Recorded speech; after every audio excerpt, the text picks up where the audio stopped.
sini kami akan menyampaikan argumen kami tentang mosi apakah Presiden Soeharto pantas mendapatkan gelar pahlawan nasional. Nah, Presiden kedua Indonesia yang bernama Soeharto wafat pada 27 Januari 2008 dan beberapa tahun setelahnya muncullah berbagai kontroversi apakah Presiden Soeharto ini pantas mendapatkan gelar pahlawan nasional. Menurut kami, Presiden Soeharto pantas mendapatkannya karena beliau telah banyak sekali membantu dan memperjuangkan kemerdekaan Republik Indonesia. Sejumlah jasa yang pernah ia torehkan saat memimpin Indonesia menjadi alasan atau usulan mengapa Presiden Soeharto pantas mendapatkan gelar pahlawan nasional. Selama 32 tahun ia berkuasa, Soeharto telah banyak sekali memberikan prestasi bagi Indonesia yang tidak hanya diakui oleh negeri dan diakui oleh beberapa negara yang ada di dunia. Ada sebuah buku yang berjudul Beribu Alasan Rakyat Mencintai Pak Harto, karya Dewi Ambarsari dan Lazuardi Adisage, yang telah menyebutkan bahwa Soeharto telah mendapatkan 37 tanda kehormatan dari berbagai negara di dunia. Jika kita baca mengenang kembali kisah Soeharto untuk Indonesia, sangat banyak hal baik yang dilakukan oleh Soeharto.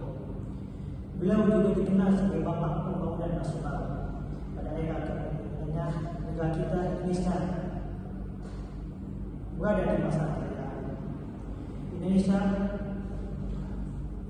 otoritas Indonesia dikenal, sangat dikenal di dunia.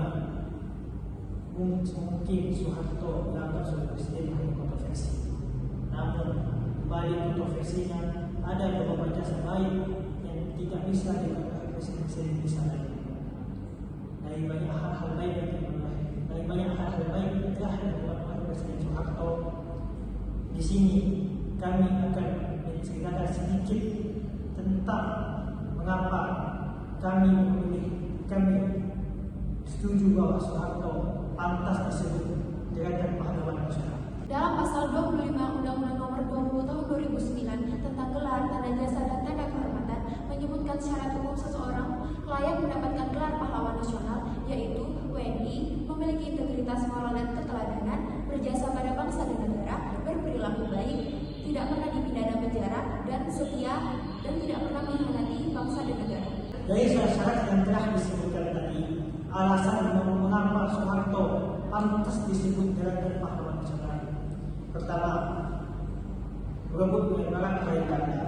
Belanda pernah ngotot tidak mau menyerahkan lembaga dari Indonesia.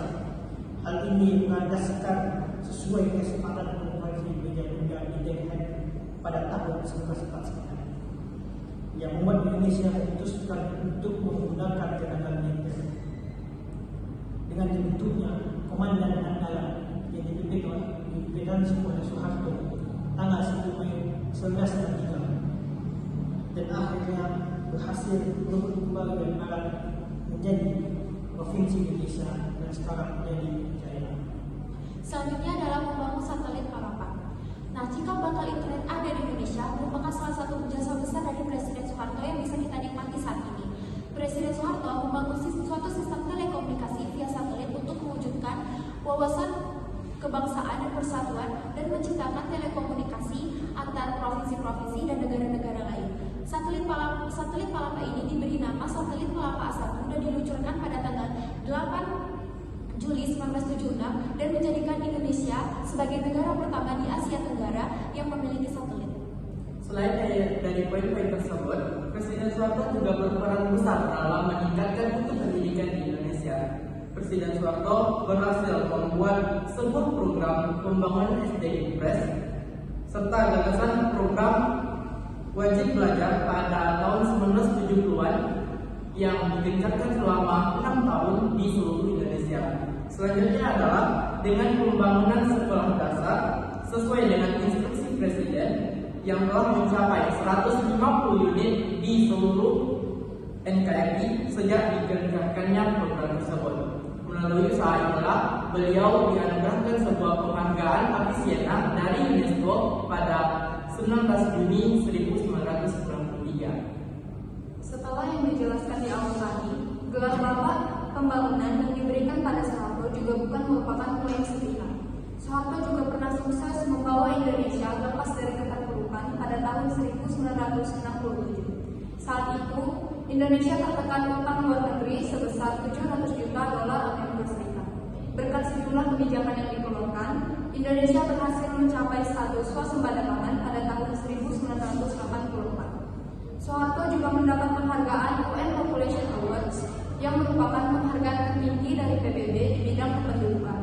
Penghargaan tersebut diberikan atas keberhasilan Soeharto dalam mengendalikan jumlah penduduk melalui program keluarga berencana atau yang biasa kita ketahui program KBB.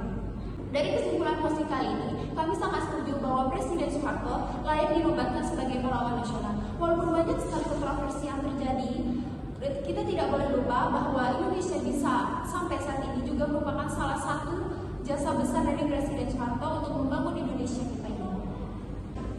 Sekian argumen yang bisa kami sampaikan. Salah dan silap mohon dimaafkan. Kami akhiri dengan wassalam.